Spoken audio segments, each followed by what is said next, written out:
I'd like to call to order this meeting of the Noblesville Common Council. Mr. Mayor, would you please lead us in the Pledge of Allegiance this evening?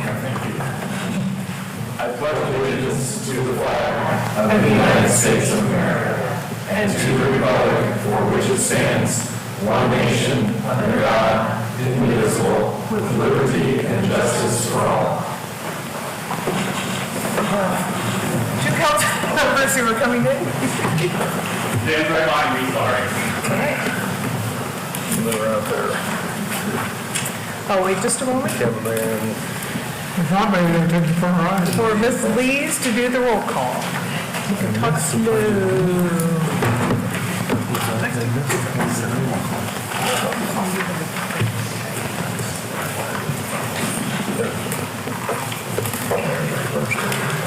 Mr. Air. Mr. Air. Mr. Air are here. Mr. Boyce. President. Mr. Davis. Present. Mr. O'Connor. Here. Mr. Peterson. Here. Mr. Schwartz. Present. Mr. Smith. Present. Mr. Sparks. Present. Ms. Wiles. Present. Madam President, you have a quorum. Thank you. We have the approval of minutes from our August 23rd budget meeting. So moved. Second. It's been moved and seconded to approve the minutes from August 23rd budget meeting. All those in favor, raise your right hand. 9-0. Approval of the minutes from the August 23rd meeting. So moved. Second. It's been moved and seconded to approve the council minutes from the August 23rd meeting. All those in favor, raise your right hand. 9-0. Approval of the minutes from the August 30th budget meeting. So moved. Second. It's been moved and seconded to approve August 30th minutes. All those in favor, raise your right hand. 9-0. Approval of the agenda. Madam President, Mr. Smith. I move to approve the agenda as presented. Second. It's been moved and seconded to approve the agenda as presented. All those in favor, raise your right hand. 9-0. Petitions or comments by citizens who are present. I do not have any of the little white slips, but if anyone would like to speak, I encourage you to fill one out and hand it to the clerk. And I will now ask Mr. Mayor, Chris Jensen, if you have anything that you would like to share with us. I would, Madam President, members of the council, thank you so much for allowing me a few minutes this evening. It's been wonderful to spend the last several hours with you discussing the great public safety initiatives that our city has put forth. One thing I wanted to point out, and I think you should have received an email earlier today from our city engineer, Ali Krupski, but today was a very big day in our city as we progressed forward with one of our key initiatives, which is the Pleasant Street Corridor. As many of you know, we have gone through about 37 years worth of public dialogue around this project, and today was the day that we actually received back the bids for phase one of the project. Quick reminder, phase one encompasses 10th Street all the way to 8th Street, across the river and connecting with a roundabout at River Road. Phase 2 and 3 will then complete the projects on the outsets there and will be bid next September. The reason that it was so concerning today is, as you know, with just the state of the economy that it's currently in with inflation, many infrastructure projects all across the country have been coming in well over the engineer's estimate, up to sometimes 50% over the engineer's estimate. This is a large project. The engineer's estimate for this project was $39 million for phase 1, and I'm pleased to report as of this morning the bids came in under that number at $39 million. So all of them were within a couple $1 million range. So the Board of Works and City Engineering Department will work the next several weeks to award that contract, but a huge sigh of relief knowing that and a kudos to Ali Krupski and her team that took a lot of hard work to write the bid specs appropriately. I appreciate we had 6 companies bid on the project, and it's great to be able to move forward with a healthy estimate and a healthy project that is on budget, in fact, a little under budget moving forward with phase 1. So just wanted to put that forth as we go to finalize our city's budget and present to you over the next several council meetings. Obviously, that was a big linchpin in some of our decision making, knowing what those bids came in kind of help affect where we go with the city budget going forward. So it is full steam ahead with both the Pleasant Street Corridor project and the city budget that you'll see here presented to you in the next several weeks. But thanks for just again your patience in this project. Thanks to those who put in bids today, and kudos to our internal team who've worked tirelessly to get this project going. And happy to answer any questions about that or anything else going on in the city of Noblesville to date. Questions of the mayor? No questions. If O'Connor's good, I'm good. Thank you so much. Thank you very much.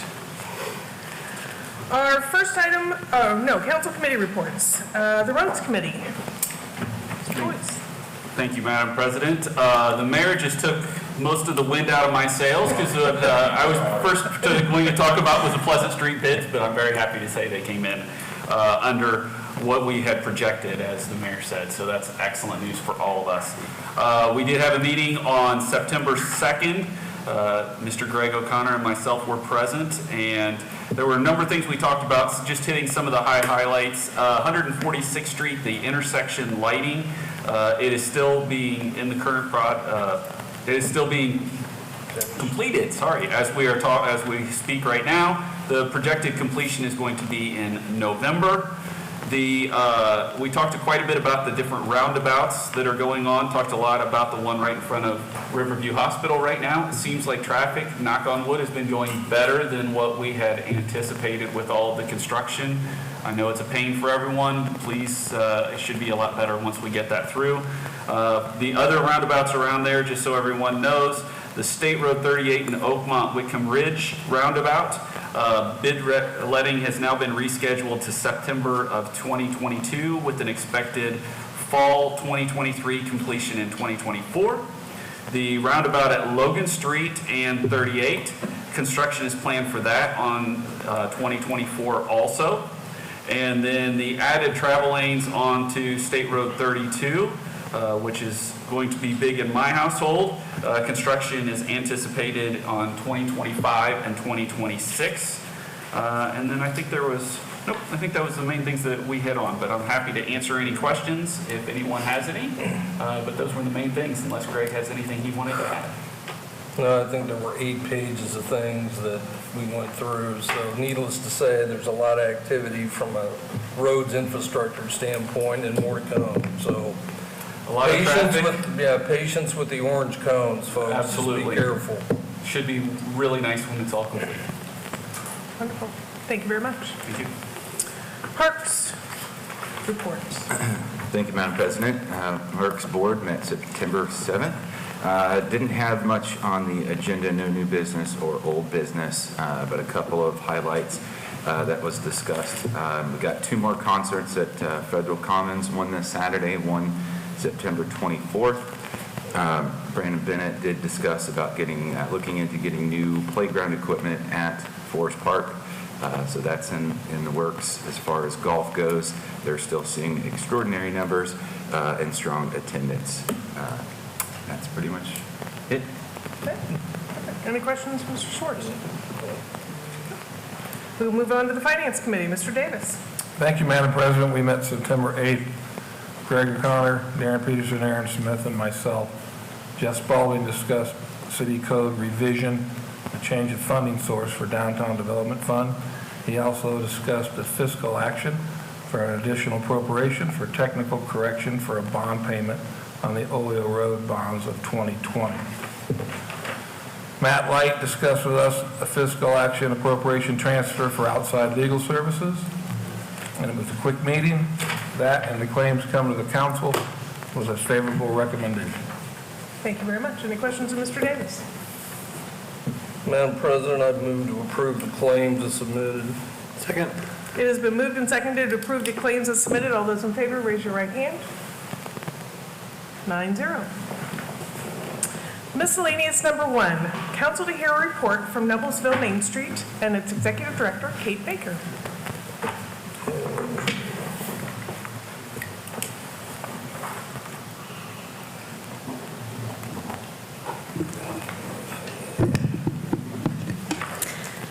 Thank you, President Wiles, City Council members, and Mayor Jensen, for giving Noblesville Main Street the opportunity to present to you today and fill you in on what I consider to be a really tremendous year. I am Kate Baker, the new-ish Executive Director of Noblesville Main Street. I only have a little bit longer that I can use that description, so I'm laying it out there one more time. Last year, I presented to you on my 37th business day on the job. Today, I am just 3 weeks out from celebrating my 1-year anniversary. Time really does fly when you're having fun. For many reasons, Noblesville Main Street has had a truly exceptional year. That starts with having a reliable and dynamic board of directors, several of whom are sporting here tonight. Jay Mundy, our board president, dove in right away to help me get started on the right foot in the planning for 2022. Katie Beeson-Nernberger, who is here tonight, owner of the Lacey Building and a fellow townie, is serving as VP and has been a vital part of the success of this year. A very familiar face in this room, in particular, Aaron Smith, has served as our secretary, and Chris Wilson has helped in overseeing our financials in his role as treasurer. Our board of directors are asked to give so much of themselves within their service for our organization, and they do so with pride and enthusiasm as they serve as staff for the farmers market and many other events we put on throughout the year. When you are a Noblesville Main Street board member, you are asked to roll up your sleeves and do hard work for the betterment of the community that we serve. I am filled with gratitude to these remarkable people who show their love for Noblesville through their great act of service. Noblesville Main Street has modeled its structure after the guidance of Main Street America, of which we are an accredited member. We are also accredited through Indiana Main Street, which falls under the Office of Community and Rural Affairs, better known as OCRA. Main Street America follows the 4 points approach to fulfill its mission of the revitalization of historic communities. Those 4 points are economic vitality, design, promotion, and organization. This past year, we've examined just how Noblesville Main Street settles into this structure. I always say that we are so very privileged to be in a community where the city government already cares so deeply about these very points. We are very different from other communities that have Main Street organizations. This is a testament to the city of Noblesville and its strength in supporting economic growth, the beautification of downtown, and perhaps most importantly, the preservation of our history. In the accreditation process with Main Street America and Indiana Main Street, when asked about ways we honor the preservation of our downtown, we were happy to tell them that our city has the Noblesville Preservation Alliance. With the importance of preservation, Noblesville Main Street will expand our board next year to include a position for a member from MPA. Over the next few months, we're streamlining our committee structure to have 5 committees following the 4 points recommended by Main Street America. Executive Committee will serve as governance and finance. Organization will oversee fundraising efforts as well as the development of a volunteer program. Promotions will blend together marketing and promotion efforts for both events as well as brand management. Economic Vitality will lead as business support for our downtown merchants, and this presents another opportunity to work closely with the Noblesville Chamber of Commerce. And finally, our Design Committee will work alongside the city, specifically through our participation in the Downtown District Committee, and work with organizations like the Noblesville Preservation Alliance to answer the question, what physically defines our historic district? I'm excited to be leaning into this proven structure and dig into these more definitive committee goals to ensure our mission of creating community, enhancing culture, and strengthening economic vitality, especially in our quickly growing community. Our committees, made up of board members as well as community partners, exist for the betterment of Noblesville and specifically our historic downtown. Last year, I stood before you and told you that my favorite word is collaboration. That was really my main focal point for my first year as executive director. I know that the saying, a rising tide lifts all boats, is a saying because, well, it's accurate. I know that when the city, businesses, and fellow nonprofits pull together, we all rise. I shared with you previously that the first collaboration I created upon stepping into this role was the Downtown Collaborative Committee. This brought together 5 entities that are consistently present in our historic downtown and provides a space for us to sit together each month and compare calendars, potential challenges, and share our successes. Aaron Head with the City of Noblesville, Brandon Bennett with Noblesville Parks and Rec, Ailey McGill with Nickel Plate Arts, Bob Dubois from the Noblesville Chamber of Commerce, and myself have created an incredible support system and idea-generating meeting that aids in the flow of the activities in Noblesville. We work together and provide monthly downtown stakeholder virtual meetings, which have both grown in online attendance and post-meeting viewership. We also joined forces with Noblesville Parks and Rec and the Boys and Girls Club and the Noblesville Schools Education Foundation to create Noblesville Race Weekend, a coming together of 3 beloved events: bed race, duck race, and the amazing Miller Scavenger Hunt. It was a true celebration all weekend long in downtown Noblesville. In fact, Duck Race was a huge success thanks to the gracious support of Mayor Chris Jensen, President Megan Wiles, and Chief John Mann, who willingly put themselves in the oh-so-vulnerable position to be dunk tank targets. It was a lot of fun, and it created unforgettable memories for members of our community. Each year, Main Street boldly aims to put on consistent programming downtown. This is a heavy lift and execute high attendance events each year, and it cannot be done alone. This year, we leaned into the creativity of our downtown merchants. During spring break, we partnered with Moonshot Games to create Magic of the Square. It was a joint collaboration and garnered a great turnout with ideas that had not been done before. Noble Coffee and Tea, for the second year, brought salsa on the square. Noblesville Main Street was proud to support a culturally diverse program, which, thanks to our joint promotions, brought many people to Noblesville for the first time from Indianapolis. This past week, we showed our support to a resident and small business owner as we participated in Amelia Seaborn's Alley Art Market, helping to highlight local artisans and makers. We serve our mission and our community well when we're able to help people take their ideas to the next level and draw foot traffic to merchants on the square.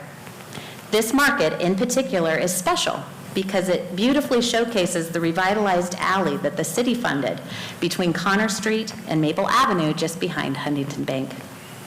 This Friday, we have been immensely proud to partner with our friends in preservation at the Noblesville Preservation Alliance to offer another joint marketing approach to Main Street's upstairs downtown on Friday and NPA's historic home tour on Saturday. This year, we have been intentional in strengthening our collaboration with our public safety teams for strategic planning meetings, specifically for our 8,000-person event, Street Dance. The importance of these relationships for the safety of our attendees, vendors, and volunteers is critical, and it was remarkable to see the coming together of our police and fire departments and our emergency management teams to create a fully monitored event so that people could relax and simply enjoy the beauty of our small town celebration. I'm incredibly proud of the partnership Noblesville Main Street shares with the City of Noblesville.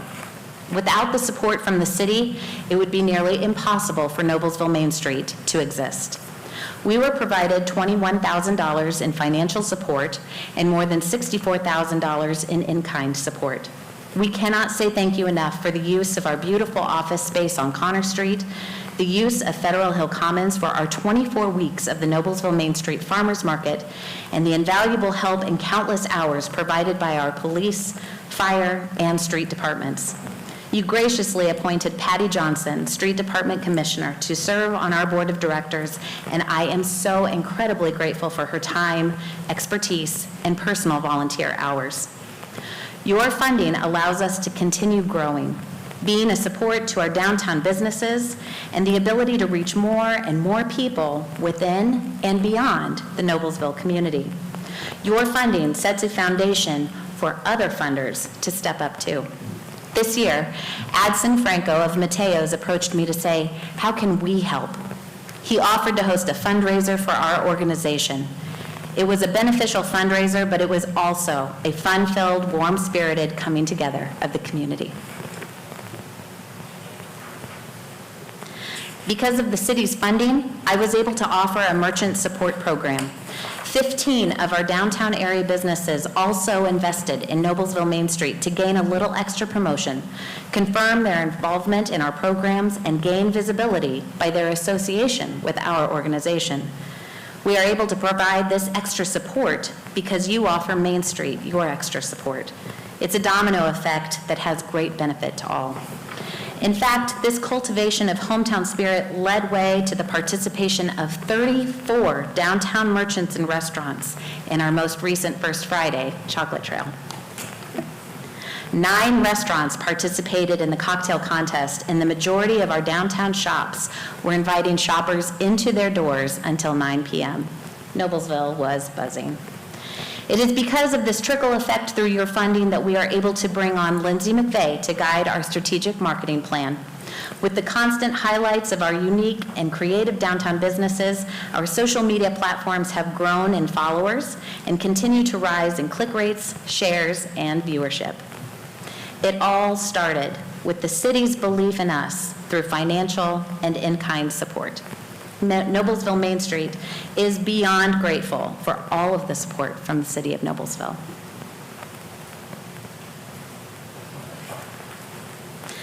We wanted to give you a look of the breakdown of our expenses and revenue in 2022. You'll see that our largest expense went to the coverage of salaries and general expenses. Our biggest moneymaker continues to be the farmers market. That is a result of increased vendor fees this year and a direct link to the city's in-kind support for the use of Federal Hill Commons.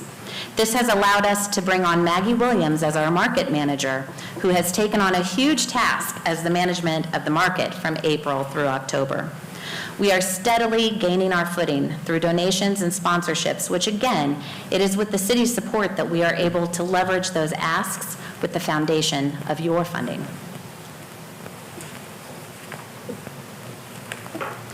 I'm very proud to showcase to you the consistent growth of the farmers market. This year, we were faced with the challenge of construction.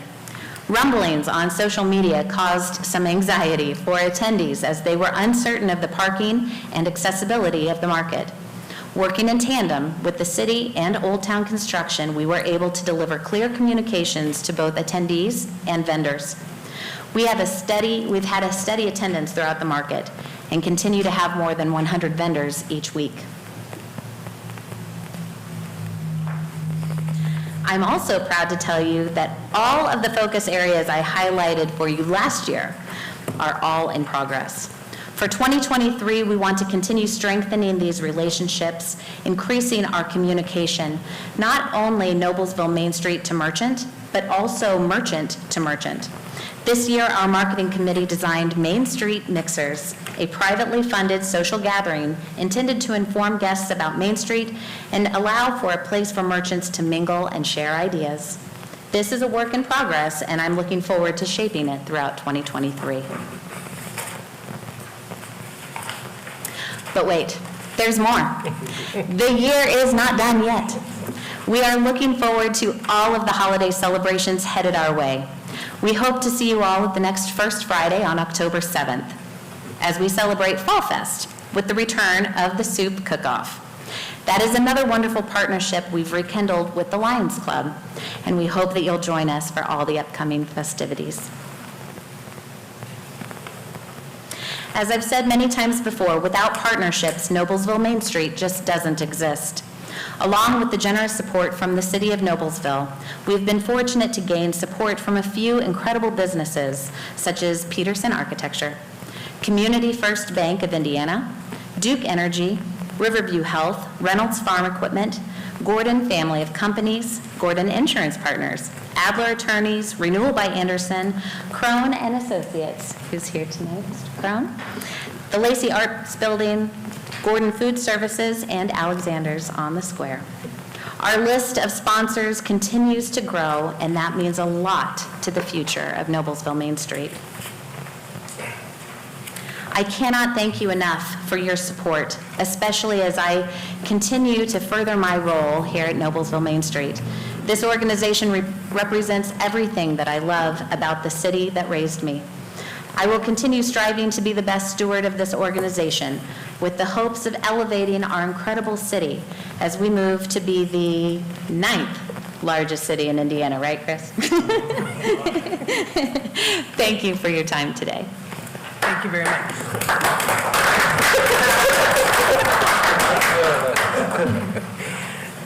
Thank you very much. Does anyone have any questions?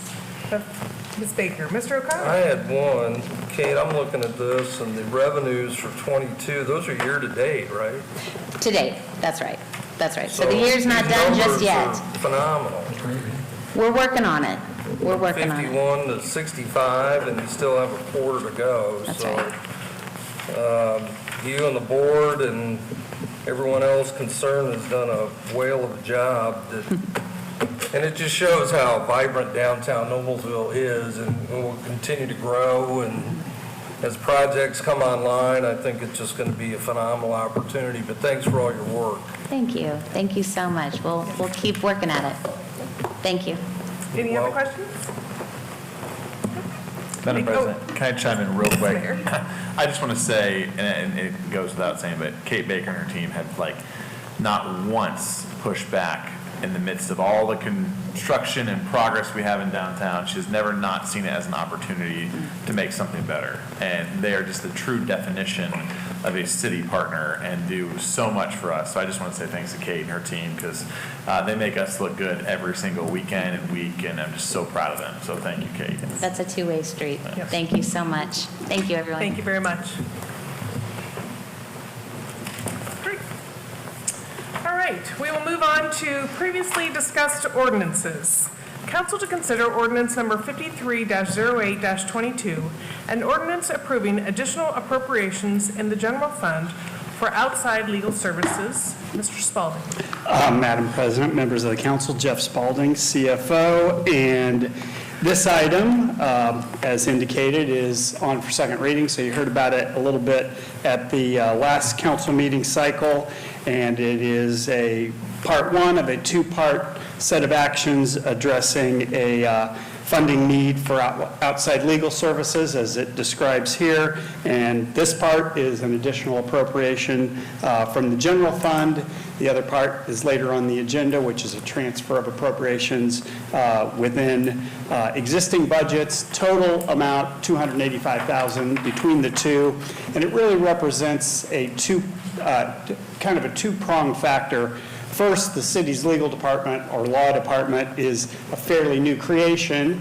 And secondly, we've had some, unusual costs for legal services over the past year. So as we're trying to kind of catch up with both of those things and get the right amount budgeted, these fiscal actions are needed to address that. And if you have any more questions, there are other people here that can get a little deeper into that. But with that, this is the part one of that two-part action. Any questions of Mr. Spalding? No? Then I will open up the public hearing for ordinance number 53-08-22. Madam President, Mr. Smith? seeing no one from the public come forward, I would move that we close the public hearing for ordinance number 53-08-22. Second. It's been moved and seconded to close the public hearing. All those in favor, raise your right hand. 9-0. Madam President, Mr. Smith? I move to approve ordinance number 53-08-22. Second. It's been moved and seconded to approve ordinance number 53-08-22. This is a roll call vote. Ms. Lees? Mr. Ayer? Aye. Mr. Boyce? Aye. Mr. Davis? Aye. Mr. O'Connor? Aye. Mr. Peterson? Aye. Mr. Schwartz? Aye. Mr. Smith? Aye. Mr. Sparks? Aye. Ms. Wild? Aye. 9 ayes, 0 nay. The ordinance is approved. Thank you very much. Council to consider ordinance number 54-08-22, an ordinance annexing approximately 18.4 acres north of East 191st Street and west of Little Chicago Road, known as Red Fox Point Plan Development in Noblesville Township, and Resolution RC-40-22 adopting the fiscal plan. Ms. Shelton? Good evening. Again, this ordinance was introduced at your last council meeting. We are asking for approval of the fiscal analysis along with the resolution. Again, that fiscal analysis sets forth the cost estimates of the planned services for this territorial area, which you can see on the map is approximately 18 acres, and it will be for 44 single-family homes. It also talks about the capital and non-capital service costs, the effect on our municipal finances, as well as any political subdivisions. Arbor Homes is the builder of Red Fox Point. Again, there are representatives in the audience, should you have any questions regarding that. And O.W. Cronin Associates basically prepared the fiscal analysis, and Buzz is in the audience. He could be in the office too, I don't know. In the audience, should you have any specific questions about the fiscal analysis plan. Thank you. Any questions of Ms. Shelton? Or the petitioners, or Mr. Cronin? Seeing none, I will open the public hearing for ordinance number 54-08-22. Madam President, Mr. O'Connor? seeing no one from the public coming forward, I would move that we close the public hearing for ordinance 54-08-22. Second. It's been moved and seconded to close the public hearing for ordinance 54-08-22. All those in favor, raise your right hand. 9-0. Madam President, Mr. Smith? I move to approve Resolution RC-40-22. Second. It's been moved and seconded to approve resolution RC-40-22. This is a hand vote. All those in favor, raise your right hand. 9-0. Thank you. We will approve this ordinance at our next meeting per the 14-day waiting period. So thank you very much. New ordinance for discussion. Council to consider ordinance number 55-09-22, an ordinance approving additional appropriations in the debt service/long-term debt 15% reserve capital fund and establishing a public hearing. Move to introduce. Second. Mr. Spalding.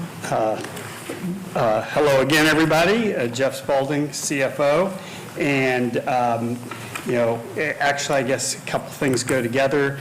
This ordinance is to correct a mistake, and as you heard my phone going off over there, I was trying to turn the sound off, and it just, got the opposite result. So that was very nice. Anyway, this ordinance is very technical. DLGF calling? But this ordinance is to, as I mentioned, just correct a very small, rather technical budgeting error for $7,950, and it has to do with one of the several debt payments that we have, and the error, without getting into the details, was just a matter of somebody pulling the wrong number from the wrong column when the budget got adopted, and that getting recognized now and just making that correction. And actually, there really is no fiscal impact to it, because regardless of what action we take here to correct the budget, we still have to pay the debt. So with that, it's really just trying to comply with all of our regulatory requirements around appropriations. So if you have any other questions. Any questions of Mr. Spalding? Madam President, Mr. Smith? I move that we establish a public hearing for ordinance number 55-09-22 at our next regular meeting. Second. It's been moved and seconded to establish a public hearing for ordinance number 55-09-22 at our next regular meeting. All those in favor, raise your right hand. 9-0. Council to consider ordinance number 56-09-22, an ordinance amending section 32.28 of the city's Code of Ordinances concerning the Downtown Development Fund. Move to introduce. Second. Mr. Spalding. All right, Madam President, members of the council, again, Jeff Spalding, CFO.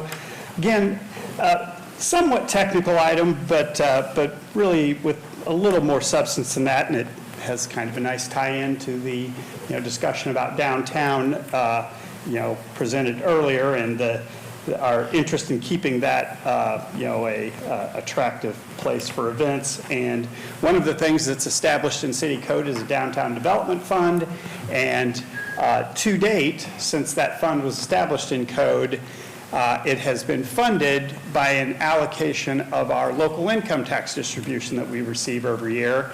And just earlier this year, from the State Board of Accounts, they sent out some guidance to local units of government, providing new restrictions on or limitations on how local income tax money can be allocated across various municipal funds, and the Downtown Development Fund now does not fit that description. So as a consequence, rather than, kind of taking on the battle there, we're just changing the funding source for the fund. It will have no impact on the funding available for downtown, the things that you want to do. We're just switching the funding source from local income tax to food and beverage tax, and everything from an operational standpoint will move forward as before. And there is no additional, public hearing or public reporting requirement for this ordinance, so I would ask that it be approved on first reading if you're willing to do so. Okay, thank you. Questions of Mr. Spalding? Madam President, Mr. O'Connor? I would move that we waive the rules and pass ordinance 56-09-22 on first reading. Second. It has been moved and seconded to waive the rules and pass ordinance 56-09-22 on the first reading. All those in favor, raise your right hand. 9-0. Madam President, Mr. O'Connor? I move that we approve ordinance 56-09-22 as presented. Second. It has been moved and seconded to approve ordinance 56-09-22. This will be a roll call vote. Ms. Lees? Mr. Boyce? Aye. Mr. Davis? Aye. Mr. O'Connor? Aye. Mr. Peterson? Aye. Mr. Schwartz? Aye. Mr. Smith? Aye. Mr. Sparks? Aye. Mr. Ayer? Aye. Ms. Wiles? Aye. 9 ayes, 0 nay, the ordinance is approved. Thank you. Miscellaneous continued. Item number 2, council to consider resolution RC-41-22, a resolution concerning the transfer of real estate to the Noblesville Redevelopment Commission. Mr. Hughes. Thank you, Madam President. Members of the council, good to be with you this evening. Jonathan Hughes, Acting City Attorney. The resolution that is before you is a resolution requesting that we transfer a approximately 1.3 acre, more or less, parcel of property to the Redevelopment Commission. This is in the Hyde Park area, and there is some need for redevelopment of this project, and it seems appropriate to have the Redevelopment Commission handle that parcel. We've discussed this a little bit previously, so if you have any questions, I'm happy to answer them, but I would recommend approval of Resolution RC 4122. Any questions of Mr. Hughes? Madam President, Mr. O'Connor? I would move that we approve resolution RC-41-22 as presented. Second. It has been moved and seconded to approve resolution RC-41-22 as presented. This is a hand vote. All those in favor, raise your right hand. 9-0. Next item is transfer. Council to consider transfer TA-12-22, an appropriation transfer in the general fund to allocate funding for outside legal services. Mr. Spalding. Yes, again, Madam President, members of the council, Jeff Spalding, CFO, and as teased earlier, there was a second part to the fiscal action for increased funding for legal services. And this is the second part. Fiscal action has never been so much. Exactly. The previous was an additional appropriation, went through that process. This is a simpler one, which is a transfer of existing appropriation authority within the budget, moving it around to the law department to complete the full fiscal action required to address the need. If you have any questions, I'll be happy to take them. Any questions of Mr. Spalding? Madam President, Mr. O'Connor? I would move that we approve transfer TA-12-22 as presented. Second. It has been moved and seconded to approve transfer TA-12-22 as presented. This is a hand vote. All those in favor, raise your right hand. 9-0. Thank you all very much. I do not have anything else on the agenda this evening other than council comments. I would just like to share that on August 27th, we had the Front Porch Music Festival that took place on Logan Street. that this was the second year that they had this festival, and it was a tremendous turnout. Of course, the weather was absolutely gorgeous that day, so that helped a whole lot. But it was a wonderful success, and for the community to come together. And so it's really exciting that this was put together by just 2 members of our community who thought that this would be a great idea. Working in conjunction, I think, with Main Street and with our street department and with others, it's a great success. So we're looking forward to that continued growth in the coming years. So, yeah. I say congratulations to that group putting that together. Anything else? We are adjourned. Thank you very much.